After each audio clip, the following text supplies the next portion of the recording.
Is the 1939 to 1952 Ford N-Series tractor the best tractor for homesteading? I'm not trying to answer this question definitively. I am just ending my second year of ownership with this tractor, and I thought I'd offer some of my opinions about it as I've gotten a little bit of use with it. But just one thing before we get into the video, let me know if you're considering a Ford N-Series tractor for your homestead, or if you picked another tractor, let me know why you picked that tractor. Also, if you like this video, don't forget to subscribe and hit that thumbs up button. It helps out the YouTube algorithms. Let's get into the video. So let's start with functionality. Does this tractor do enough things to keep you happy on a homestead? Well, let's talk about some of the problems. The most obvious problem is that there's no front end loader. Somebody will say you can get front end loaders for the N-Series tractor. Yes, that's true, you can. From what I understand about them, though, is that they're just not very good and they're kind of cumbersome to use. If you're buying an N-Series tractor where you don't have the front end loader already on it, and which it's going to cost more if it comes with that anyway, and you're going to go get the pump installed and you're going to get the loader installed, you're probably not too far from picking up a much more modern tractor, even if it's on the used market from the 70s and 80s with a front end loader. So the front end loader issue is definitely existent. And a front end loader is just one of the biggest tools that you will probably use on a homestead. I definitely wish I had a tractor with a front end loader. I'll get to that more on that later. There's no rear hydraulic remotes for hydraulic implements or hydraulic top links. So, but you do have the option of adding a PTO powered pump, but then that removes the use of your PTO. So you can't use the PTO and rear hydraulics on an implement at the same time. No, there's no live PTO or live hydraulics, which basically just means that the clutch has to be engaged for the hydraulics and the PTO to run. You cannot push in the clutch and still have the PTO running, or push in the clutch and still have the hydraulics running. Or also, you have to buy an overrunning clutch so that, like, if you're mowing, the inertia from the blades on the bush hog does not keep pushing your tractor forward through that PTO. So that is kind of a safety issue a little bit, and just old technology coming in with this old tractor. So those are some of the issues. However, there are some good things for sure about the functionality of this tractor. And to me, the most obvious thing it does well is just working with 3-point implements, which up to this point is pretty much all I've used mine for. So it comes with a standard 3-point hitch setup. In fact, it helped kind of revolutionize or standardize the 3-point hitch setup on tractors, and that's definitely better than most tractors from the time period. It does a great job of box blade work. It moves dirt around fairly well and can do a lot of grading work pretty well. I can pull a subsoiler with it or a plow. I have not actually plowed myself, but that's pretty much all these things were built to do, is plow. It works well for other 3-point tasks in general. It does do a posthole auger. I do have a boom pole I've ran with it. I have a trailer hitch attachment for it that I made that works pretty well. And supposedly these things are pretty good mowing tractors from everything I've read and seen on the internet. I hope to use it for that task here in the near future. So just as far as functionality goes, I probably rate it like a 2 out of 5 for functionality, maybe a 2.5 or 3 out of 5 for functionality. And that's, of course, comparing it to modern tractors, not tractors of its time period. So let's move on to reliability. It's a 71-year-old or older tractor. Obviously, my 52 8N is 71 years old, and that's the youngest you can get these N-Series tractors. And it's still sticking around, still doing hard work on a regular basis. So just keep that in mind. But when I first bought this tractor, it fired right up, and it worked really good for about the first year and a half that I owned it. And then I started to have ignition problems. So I changed out the points and condenser for an electronic ignition. Distributors are old technology and are kind of temperamental because of the points and condenser. It's also a carbureted gas engine, so carburetors come with issues.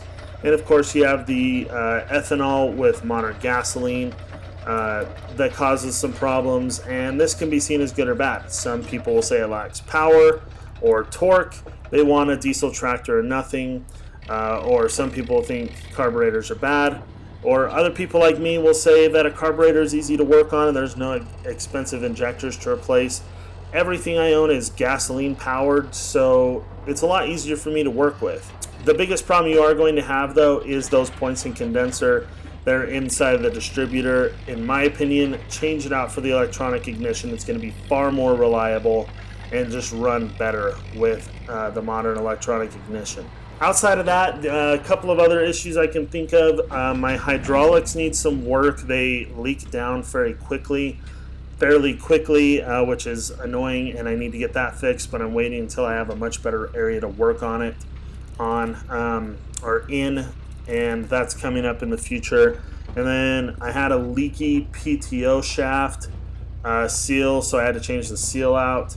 And then I think other than that, I've just only ever done regular maintenance. So like I said, really reliable little tractor. You know, as old as they are, and most of them are still out there. I don't know if I should say most of them, but a lot of them are still out there, still being put to work.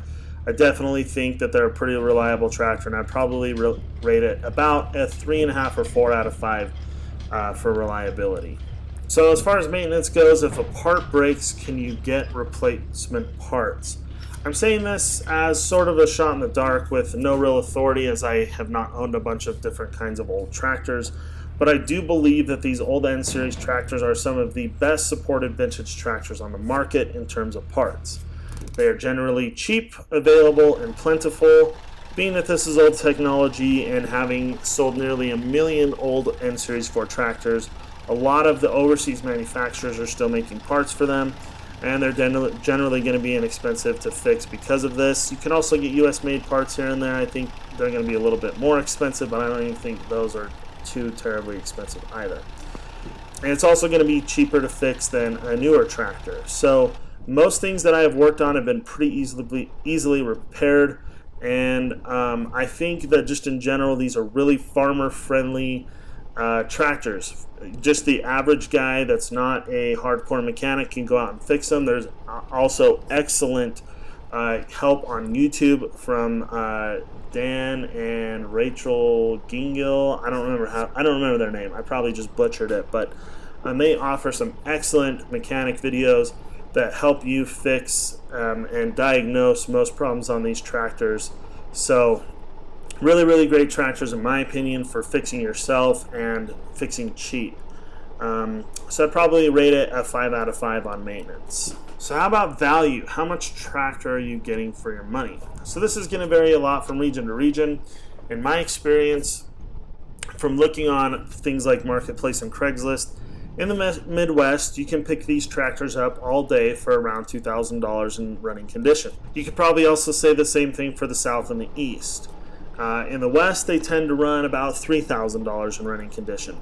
I have a side mount distributor, 1952 8N, and paid $3,600 for it. These N-Series tractors are about 24 horsepower tractors, so fairly comparable to the subcompact tractors today.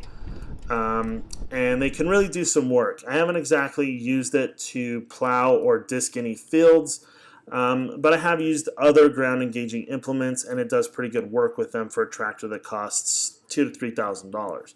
I think the tractor offers a lot of value, and at this point I'd probably spend as much on renting a tractor as I have bought the tractor for, and I still have a tractor at the end of the day. And thinking about that, you know, I might get 10 to 15 days out of renting a subcompact tractor from my local equipment rental dealer, or like a Home Depot or something. I might have a total of about 10 to 15 days worth in there, and I've definitely used it a whole lot more than that. At the end of the day, I also have a tractor. So pretty much for the value department, I'd give it a 5 out of 5 stars, right? Getting a running, driving, working, operating tractor to do maintenance and work on your homestead, $3,000 plus maybe another couple grand in implements is going to be really, really hard to beat. So how about safety? I already mentioned the no-lie PTO, which can be a safety issue if you do not get a overrunning clutch, or potentially if your overrunning clutch has a problem or goes out. That's one issue. The other probably more glaring issue is no rollover protection system or ROPS. Because at the time they had not been developed yet, you could probably technically build some ROPS for the thing, but basically you do risk rolling over with this tractor and There's nothing there to protect you as the operator if that is to happen. Whether you roll over backward or on the side, there's nothing there to protect you. So those are a couple of the safety concerns that I would have if I was picking this tractor up. However, obviously I own this tractor, and I'm not so concerned about it that I'm ready to get rid of it. It's just something to note. So how about some other pros or cons? Well, one thing about these old tractors that somebody might want them for is like the same reason everyone wants an old pre-electronic ignition, pre-fuel injection truck, because it could probably survive some kind of EMP that probably a lot of homesteaders are concerned about. Me personally, I'm not saying that I don't think that that could ever happen. I sure hope it doesn't ever happen. To me, I just think we're going to have a lot bigger problems than being able to run my little tractor if that sort of issue was to become a problem. So for me, the EMP thing is a non-issue, a non-factor when purchasing a tractor. And that's why I went ahead and just put the electronic ignition in there. Another thing to mention is just that these N-Series tractors have been around for 70 to 90 years. Obviously, they're a really good, durable, long-lasting tractor. I still think they'll be around in another, 70 to 90 years if they're taken care of and have people that care about them owning them. And just in general, I've been pretty happy with my tractors. So, is a Ford N-Series tractor the best tractor for homesteading? Well, in my opinion, if you only have $2,000 to $3,000 to spend on a tractor, it probably is the best tractor for homesteading around that price range. Also, if you fear the EMP issue and are on a budget, it might be the best tractor for homesteading. If you have more like $5,000 to spend on a tractor, it probably isn't the best. I occasionally see 1970s or 1980s era front-end loader tractors with much more modern features like ROPS for about, between $5,000 and $7,000. I've seen them. They're not always in the best shape, and they're not always the lowest price, right there around $5,000. But spending a little bit more money will possibly get you something you might be much more happy with. I could keep talking about all the different budgets and tractors for those budgets, and most of those tractors I know very little about. But if you ask me what I personally would like to do or how I personally feel, I'm kind of tired of not having a front-end loader. I'm hoping to stretch out having this tractor as long as I can until I can sell it and afford to get into a brand new subcompact utility tractor. I just feel like a front-end loader would make a huge difference for me in terms of usability. These days you can pick up a modern subcompact utility tractor for slightly less than like a slightly used compact car. That's something I'm definitely thinking about. So ultimately it's really up for you to decide. Hopefully I offered some decent information here. The N-Series tractors are great tractors, but there are no doubt better tractors out there that you may be happier with. And ultimately, you just need to know what your needs are and find a tractor that fits those needs. So make sure you hit that subscribe button. If you're not a subscriber, leave me a thumbs up if you like the video. Thanks for watching, and I hope to see you in the next one.